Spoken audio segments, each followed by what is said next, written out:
یہاں ایک اور انتہائی اہم مسئلہ ہے جو عموماً سوشل میڈیا پہ گردش کرتا رہتا ہے۔ بہت سے لوگ ایسی پوسٹیں اور ایسی ویڈیوز وائرل کرتے ہیں جن میں یہ بات واضح کی جاتی ہے بھئی ہمارا روزہ ہوتا ہی نہیں ہے۔ بھئی کیوں نہیں ہوتا؟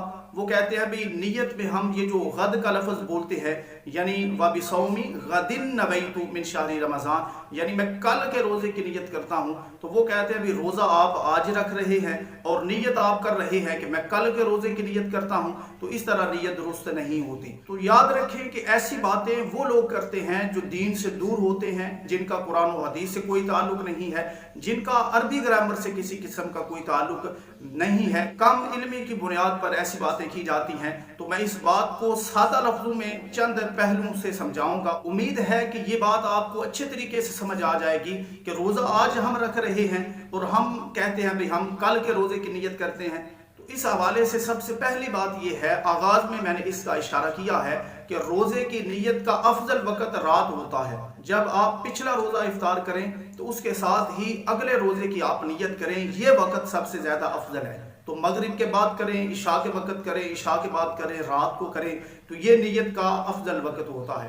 اب اس بات کو سمجھنے کے لیے کہ ہم یہ کیوں کہتے ہیں کہ کل کے روزے کی نیت کرتا ہوں، میں ایک سادہ سی بات کروں گا کہ آپ نے اگر آج کوئی کام کرنا ہے اور آپ اس کام کی اطلاع کسی کو دینا چاہتے ہیں، پچھلے دن مغرب کے وقت، مغرب کے بعد، عشاء کے وقت، عشاء کے بعد یا رات میں آپ نے کسی کو اطلاع دینی ہے، تو آپ کیا کہیں گے کہ میں آج یہ کام کروں گا یا کل کام کروں گا؟ تو یقیناً سی بات ہے آپ یہی کہیں گے کہ میں کل یہ کام کروں گا۔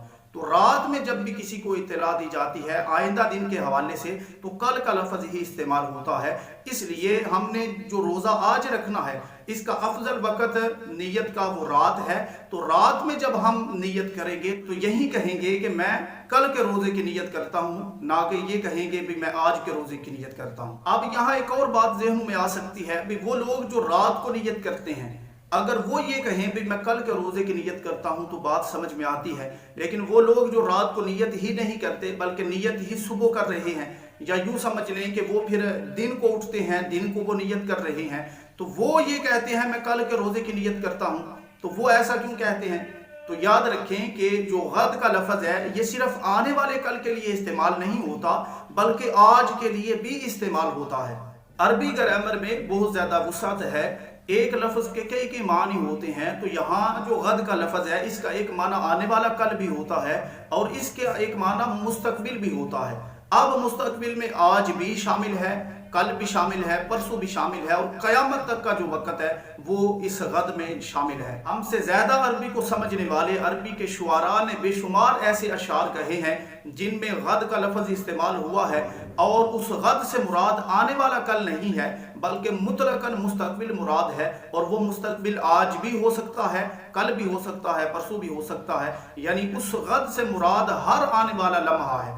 تو یہاں نیت میں جو ہم غد کا لفظ بولتے ہیں یہ آنے والے کل کے لیے نہیں ہوتا بلکہ یہ مطلقاً مستقبل کے لیے ہوتا ہے، اور مستقبل میں آج بھی شامل ہوتا ہے۔ قرآن مجید میں بھی اس کی مثالیں ہمیں ملتی ہیں۔ اللہ رب العزت نے ارشاد فرمایا وَلَا تَقُولَنَّ لِشَيْءٍ إِنِّي فَاعِلٌ ذَلِكَ غَدًا إِلَّا أَن يَشَاءَ اللَّهُ۔ اللہ تعالیٰ نے حضور علیہ السلام سے فرمایا کہ اے پیارے، جب بھی آپ کسی بات کے کرنے کا ذکر کریں تو یہ نہ کہیں کہ میں یہ کام کل کروں گا، بلکہ یہ کہیں کہ انشاءاللہ میں یہ کام کل کروں گا۔ تو انشاءاللہ کا تعلق جوڑا جا رہا ہے۔ تو یہاں جو غد کا لفظ استعمال ہوا ہے وہ آنے والے کل کے لیے نہیں ہے۔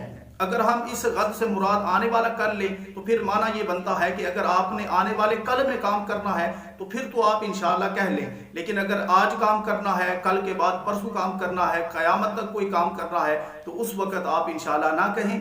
ایسی بات نہیں ہے، بلکہ یہاں غد سے مراد مستقبل ہے، یعنی ہم حال میں یہ بات کر رہے ہیں، اس کے بعد ہر آنے والا جو لمحہ ہے وہ مستقبل میں ہی شمار ہوتا ہے۔ تو اس سے مراد یہ ہے کہ جب بھی آپ کہیں، خواہ آنے والے کل میں بات کہیں یا آج ہی بات کہیں، جب بھی کہیں کہ میں یہ کام کروں گا تو ساتھ انشاءاللہ ضرور کہا کریں۔ اسی طرح ایک اور مقام پہ اللہ رب العزت نے ارشاد فرمایا کہ وَلْتَنْظُرْ نَفْسٌ مَا قَدَّمَتْ لِغَدٍ، یعنی ہر بندہ یہ غور و فکر کر لے اور یہ دیکھ لے کہ اس نے کل کے لیے کیا بھیجا ہے۔ تو یہاں بھی غد کا لفظ آیا ہے تو یہ کل سے مراد قیامت کا دن ہے، آنے والا کل مراد نہیں ہے۔ تو قرآن میں اور بے شمار عربی گرامر کی کتب میں اور اشعار میں یہ بات واضح طور پہ موجود ہے۔ کہ غد کا لفظ صرف آنے والے کل کے لیے استعمال نہیں ہوتا بلکہ یہ قیامت کے لیے بھی استعمال ہوتا ہے اور آج کے لیے بھی استعمال ہوتا ہے۔ تو دعا میں جب ہم غد کا لفظ بولتے ہیں تو اس سے مراد آنے والا کل نہیں ہوتا بلکہ آنے والے لمحے مراد ہوتے ہیں، یعنی آج کا دن ہی اس غد سے مراد ہوتا ہے۔ تو معلوم ہوا یہ نیت بالکل درست ہے۔ اسی بات کو ایک اور پہلو سے میں سمجھانا چاہوں گا۔ اہل علم بخوبی واقف ہیں کہ عربی میں معرفہ اور نکرہ کی اصطلاحیں چلتی ہیں، اور یہاں جو غد کا لفظ ہے اس کو اگر معرفہ اور نکرہ کے اعتبار سے دیکھا جائے تو یہ اگر معرفہ استعمال ہو تو اگر اور کوئی قرینہ نہ ہو تو یہ بالخصوص آنے والے کل کے لیے استعمال ہوتا، لیکن اگر اس کو نکرہ استعمال کیا جائے تو یقیناً اس سے مراد پھر مطلقاً مستقبل مراد ہوگا، اور اس سے مراد پھر صبح صادق اور آج کا دن بھی مراد لیا جا سکتا ہے۔ اور اس بات کو اگر میں مزید آسان کر کے سمجھانا چاہوں تو آپ اس انداز سے بھی اس کو سمجھ سکتے ہیں کہ اصل جو نیت ہوتی ہے وہ دل کی ہوتی ہے۔ دل میں جو آپ کی نیت ہے وہ اصل نیت ہے۔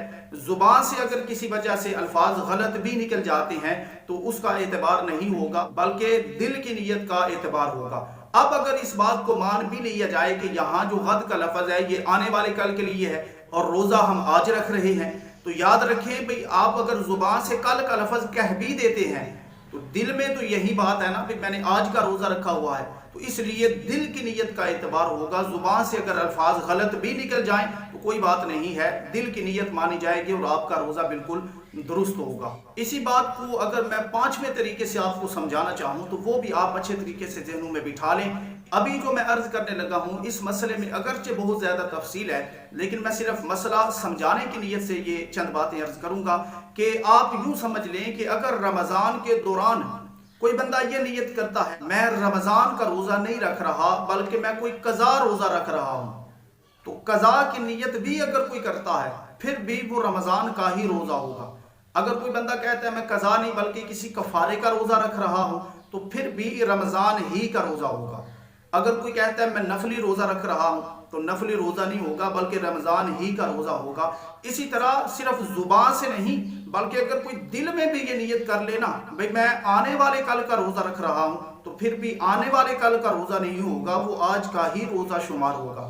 اگر کوئی بندہ کہتا ہے میں پرسوں کا روزہ رکھتا ہوں، صرف زبان سے نہیں دل میں بھی اگر یہ بات پکی کر لیتا ہے اور پختہ عزم کر لیتا ہے کہ یہ میرا روزہ پرسوں کا ہے، تو پھر بھی فقہا نے واضح طور پہ لکھا ہے کہ رمضان میں اسی دن کا روزہ ہوگا۔